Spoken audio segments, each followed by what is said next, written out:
Thank you everyone for coming. On behalf of my brother, my sisters, my mother, my father's sisters, and extended family, I want to thank you for being here. I've been asked to speak on behalf of all of them today in remembrance of a man we love.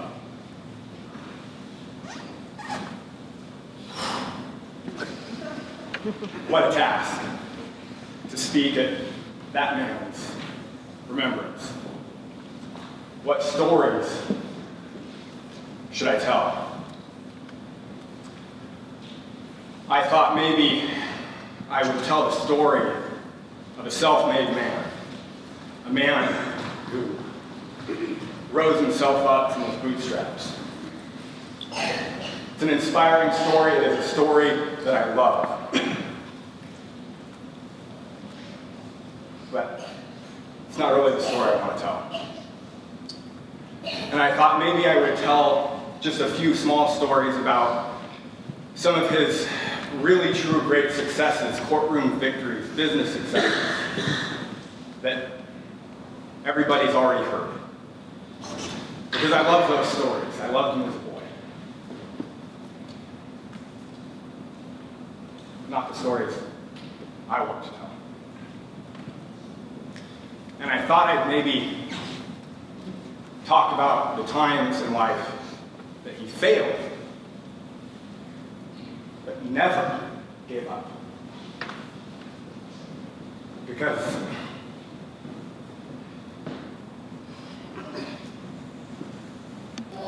they inspired me the most.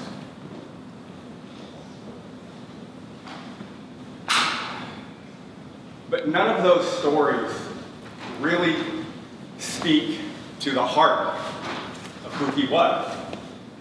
None of those stories speak to what motivated him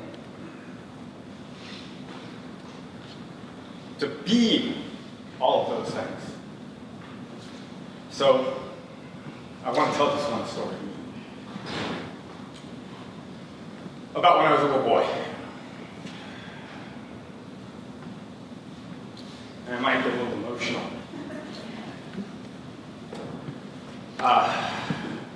My dad was busy a lot. He worked a lot. And the one thing that we did as a family to make sure that we spent time together was we would go skiing.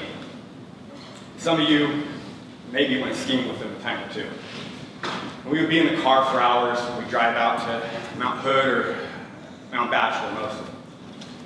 And we would ride the chairlift together. He would tell me stories and lecture. And as a young boy, he taught me how to ski. And then he would go ski with his friends and other lawyers on the more adult, advanced courses for men, which I desperately wanted to be. I wanted to join them. And there was a chair. They were in Mount Bachelor, the chairs, you have to understand, were color-coded.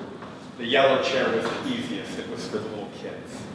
And then there was an orange chair and a red chair and a blue chair. And if you really knew your stuff, you could go on the black chair. And my father would go on the black chair.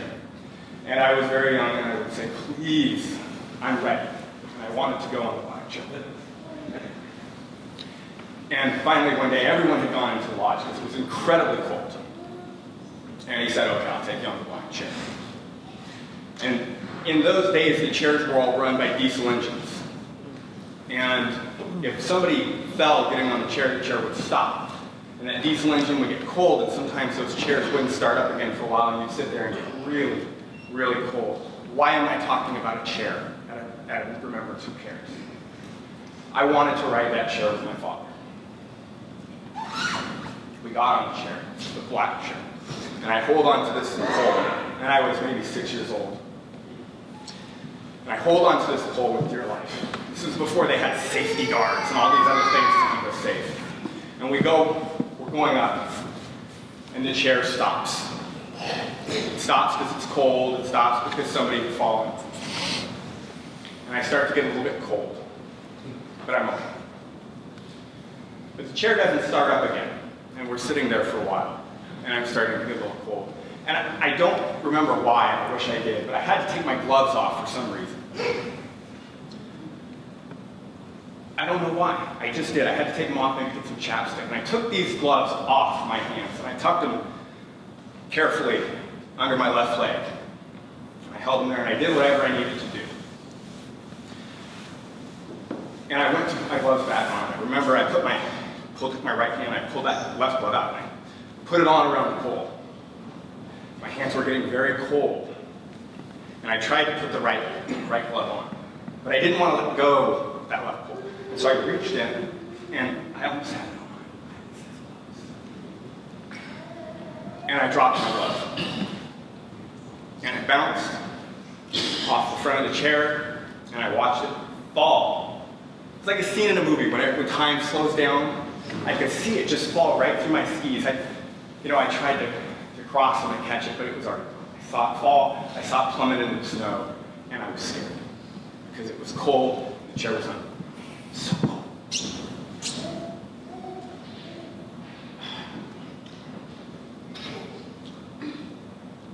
My father, he just took it well.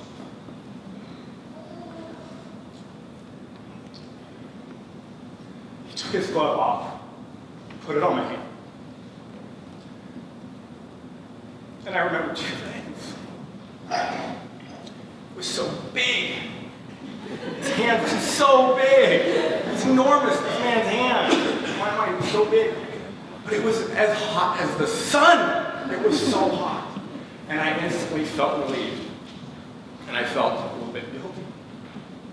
Because the chair was still not moving.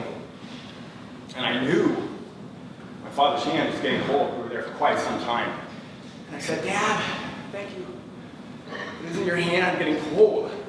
And he said, "Don't worry about my hand.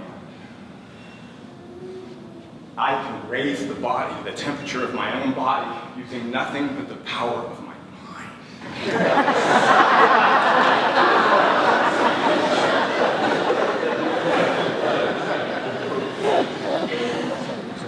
And if he was cold, he didn't show up. We sat on that chair. I was freezing for 15 minutes.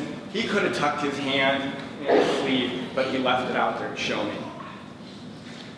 And the point of this is I know his hand was cold. I know he was cold. But he would have let his hand freeze off for me before he let me go. And the reason is because he had love in his heart. And that is what motivated my father. That is what caused him to accomplish so many things, was his love for me, my brother, my siblings, my mother, his sisters, his family, so many of you that are here today. And so, if I could tell you one story, one thing about him, I'd tell you that one. Because I think it speaks to who he truly was as a man. He was someone who loved with an enormous heart, warm as the sun. And as a son, I don't think you could ask for anything. I want to thank you all for coming. It's going to be a reception afterwards, and I hope you all can tell me a story, maybe like the one I just told you. Thank you.